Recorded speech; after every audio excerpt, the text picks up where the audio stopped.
So, kumusta na mga sirs at mga madams? Medyo matagal na hindi ako nakapag-update dito sa aking Easy Ride 150N. Medyo inuna ko kasi yung aking obligasyon sa aking trabaho. Well, una sa lahat, ang bidyong ito ay ginawa upang ito ginawa hindi upang mag-promote o manira ng anumang produkto, kundi ito ay magbahagi lamang ng mga personal kong karanasan sa aking Easy Ride 150N na hoping na baka makatulong ako kung paano mas mapaganda yung performance ni Easy Ride 150N. At sa mga first time lang na manood ng aking video, nawa ay i-click nyo yung ating subscribe buttons bilang suporta na rin sa bidyong ito at pamasko na rin, ano? Ayan. So, ano yung aking background sa aking Easy Ride 150N? Nabili ko ito noong July 24 at December 31 na ngayon. However, wala pang 2,000 kilometers yung aking tatakbo nito dahil bihira ko naman siyang gamitin. At yung mga sinasabi nila na hard starting, well, so far, hindi ko naranasan sa aking unit. Dahil kahit 5 days ko na hindi nagagamit ito, pag in-start ko naman ay okay naman, automatic naman nag-i-start kaagad, in spite na medyo malamig at malamig nga dito sa Baguio. Gano'n din yung sinasabi nila na pagpasok ng tubig sa may tangke nito, sa may gasolinahan, so far hindi ko rin ito na-encounter. Gano'n din na for the past few months naman ay ulan ng ulan, particular dito sa amin, hindi ko rin naranasan yung bagay na yon. At ang mga naranasan ko lang dito talaga, yung nag-i-slide yung clutch. At yung pag-i-slide ng clutch niya, ay pinabutasan ko yung clutch bell, yun medyo kumapit. However, mahina pa rin siya sa akyatan at sa arangkada. At ayon sa mga kakilala ko na may Motorstar Easy Ride 150N, ay common yung aming na-experience na may kahinaan talaga sa akyatan si Easy Ride 150N. Pero kung nakabuelo naman sa paakyatan, masasabi ko na okay naman siya. Kaya siguro diyan sa mga ibang lugar, sa ibang probinsya, iba yung performance niya. Lalong-lalo mas maraming mga flat terrain at kung may akyatan man ay yung may buwelo. Dito kasi sa amin ay maraming kalsada na kulang sa buwelo o kaya galing ka sa full stop, ikaw ay aakyat, maramdaman mo talaga yung tunay na lakas ng isang sasakyan, whether four-wheel yan or two-wheel drive yan. Okay? So ngayon, dito sa bidyong ito ay ating titignan kung ano ang naging epekto ni GVT clutch lining na aking in-install dito sa aking Motorstar Easy Ride 150N. Okay? At may nagrekomenda kasi, marami nagrekomenda at nakita ko rin sa mga vlogs na makapit nga si GVT clutch lining. So tignan natin kung ano ang aking experience kay GVT clutch lining sa aking Motorstar Easy Ride 150N.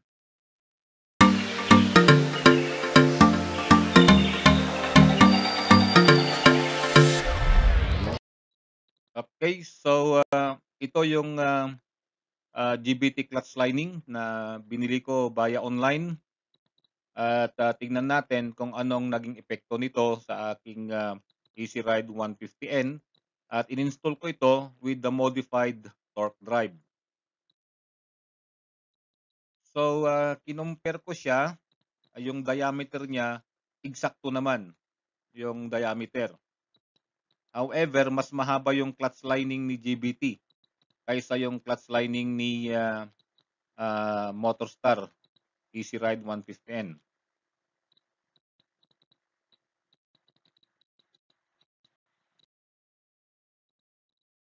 Okay, so yan, kinabit ko na siya. Sakto siya. Kinabit ko na with the uh, modified torque drive.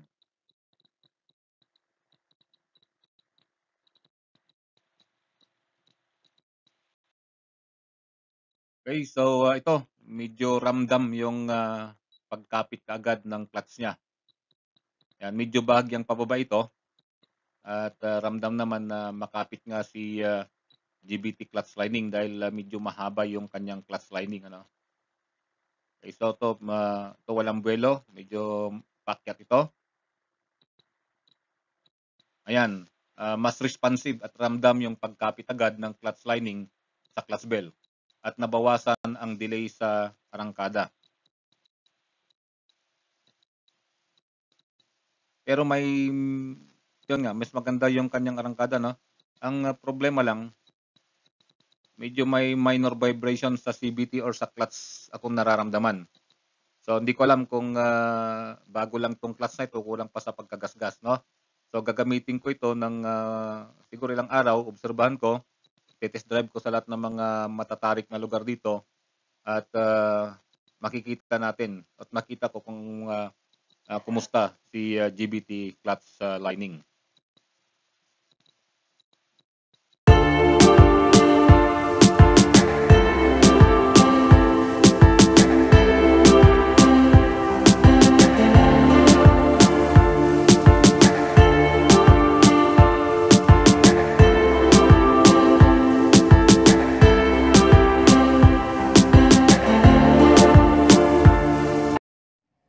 Ayan, so kumusta si GBT after 1 week ko siyang nagamit. Okay, so nung ginagamit ko siya ay makapit, no? Maganda naman yung kapit niya, napaka-responsive at even sa mga bahagyang akyatan, saka isang mga akyatan na nakabuelo ko, okay naman, no? Yung kanyang response maganda. Pero alam nyo, mga kapaps, no, mga katratol dyan, nung sinubukan ko siya dun sa matarik na akyatan, napakatarik na akyatan, biglang hindi makaakyat. Nung nasa kalagitnaan ako, nag-i-slide, no, parang nag-aamoy clutch na. So, ginawa ko ay nalalayan ko na lang ng paa at inuwi ko. Nung binuksan ko, tinanggal ko, itong nangyari, oh, tingnan nyo. Yan, hindi ko alam kung yung kanal sa gitna, yan o, yung mga kanal na ganyan, parang kinain, ano? So hindi ko alam kung ang kumain nito ay yung butas na inilagay ko dun sa clutch bell. Okay? So hindi ko alam kung yun ang kumain yan, no? Yan o, ayan. O, kita nyo, yan. So ngayon, ang ginawa ko ay bago ko siya binalik ulit, nilagari ko itong clutch lining para magkaroon siya ng groove at para mas makapit. At ayun, ikinabit ko siya ulit, ganun pa rin, no? Ganun pa rin nangyari dun sa matarik na hindi siya makaakyat, parang nasunog yung clutch. Hindi ko alam kung kasi all stock naman to na kinabit ko, kung ano in-order ko, anong dumating, yun din naman ang kinabit ko, no?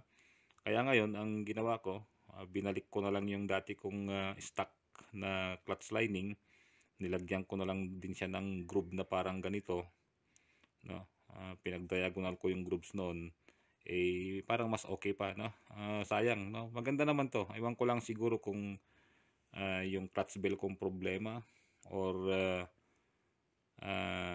itong clutch lining. So hindi ko alam actually to. Hindi ko rin alam kung yung butas nga ng clutch bell ang nakasira nito. So hindi ko alam, okay? So ito yung aking experience, no. Hindi ko sinisiraan si GBT. So malamang yung aking clutch bell siguro. Hindi ko alam, no. Hindi ko masabi kung ano talaga. Okay? So yun lamang, no. Maganda siya, makapit nung una.